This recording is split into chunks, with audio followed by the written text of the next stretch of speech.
A natureza humana é muito suscetível e tendenciosa ao orgulho. E os servos, os escolhidos de Deus para o servirem, não estão livres dessa condição. O grande problema é quando esse orgulho não vem de nada do lado de fora.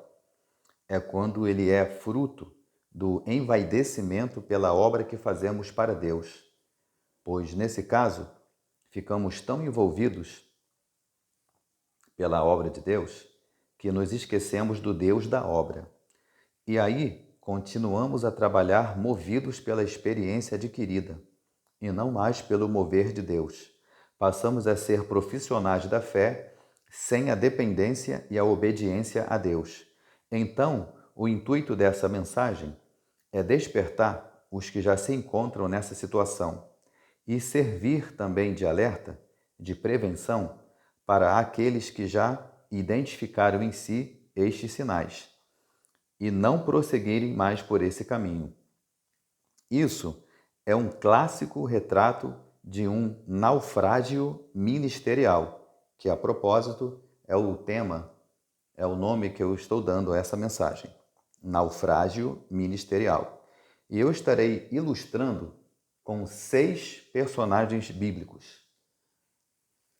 Ao se apaixonar pelo ministério, o servo perde o critério, usa a vinha para a embriaguez, sabotando sua fé, revela sua nudez, como fez Noé.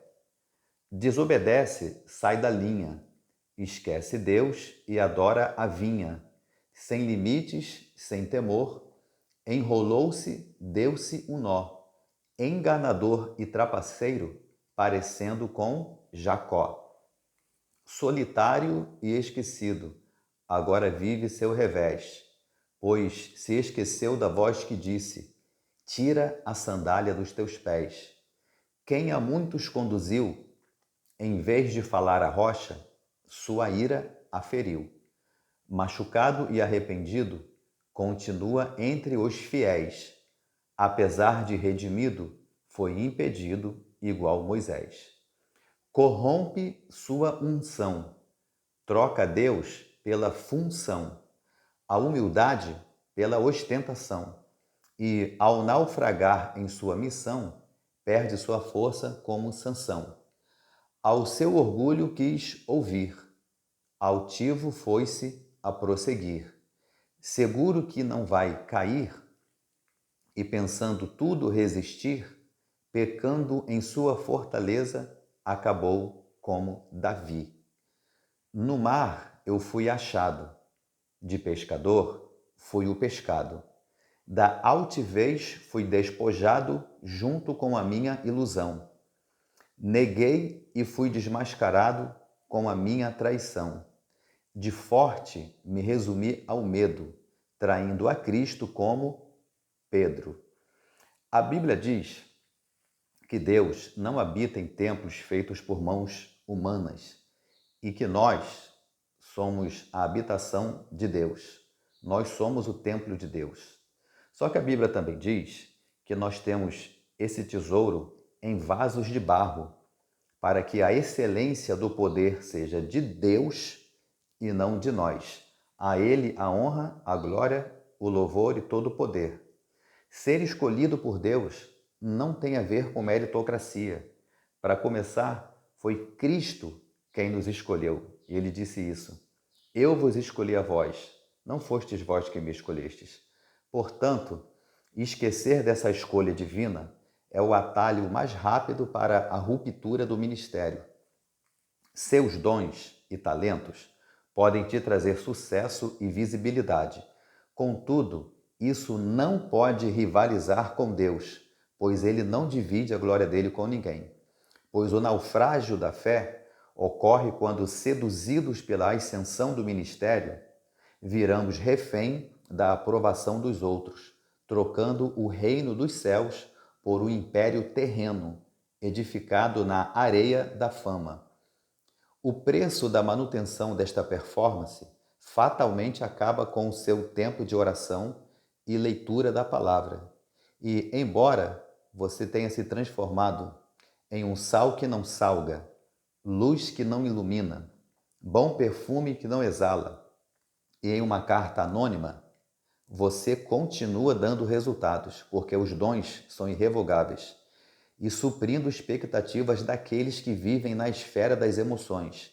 E nisto consiste sua cegueira, pois Cristo nunca chamou ninguém para dar resultados, e sim frutos.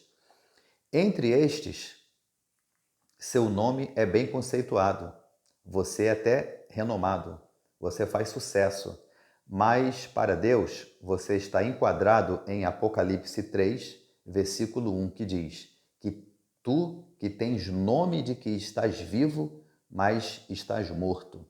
Outra coisa, é bem possível que sua ocupação na igreja te mantenha longe do Deus da igreja. Antes, sua dependência de Deus era autenticada pela comunhão, pelo relacionamento diário com Ele. Hoje, isso não existe mais. E quando Deus pergunta, onde estás? Da mesma forma que ele perguntava para Adão, que ele perguntou para Adão, porque ele ia procurar Adão para ter comunhão, quando Deus diz, onde estás? Você não ouve, porque você está distraído com múltiplas tarefas da igreja e sua meta em fazer culto bom para o povo roubou seu tempo de prestar seu culto pessoal e particular a Deus. E estando exausto, deixa aberta uma brecha, pois homens cansados negociam valores, da mesma forma que Esaú negociou sua primogenitura por estar cansado. Gênesis 25, do 29 ao 33. Em seu engano, você pensa estar vivendo o novo de Deus, pois faz o povo festejar e dançar. Você manipula as pessoas, você movimenta multidões e o engano de ter lugares cheios traz um grande problema, porque lugares cheios não é sinônimo da aprovação de Deus.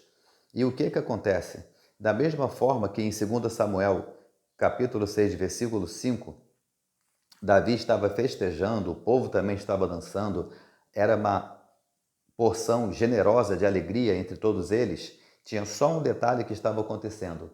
Eles estavam agindo, movimentando, transportando a arca, que na época era o símbolo da presença de Deus, estavam transportando a arca fora da orientação de Deus. Estavam fazendo algo contrário à orientação de Deus. Estavam carregando a arca de Deus, transportando em um carro novo. É o que mais ou menos acontece hoje. Os modismos que têm acontecido no meio do povo de Deus. Só que a palavra de Deus, meu amigo, ela não muda. Jesus Cristo é o mesmo ontem, hoje e o será eternamente. Então, o que aconteceu no episódio de Davi? Embora tivesse muita alegria, muita movimentação, muita gente se alegrando, muita gente festejando, dançando, que é um quadro parecido com o de hoje, era questão de tempo o carro novo tropeçar. E é o que tem acontecido com muitas pessoas. Já tropeçaram há muito tempo ou estão a um passo de tropeçarem, porque estão também carregando a glória de Deus em um carro novo. O orgulho pelo ministério te fez um personagem vaidoso, ajustado aos padrões mundanos, e manter essa medida para agradar a todos te arrastou para um abismo longe da medida que Deus espera. Que medida é essa? É a medida que está escrita em Efésios 4, versículo 13.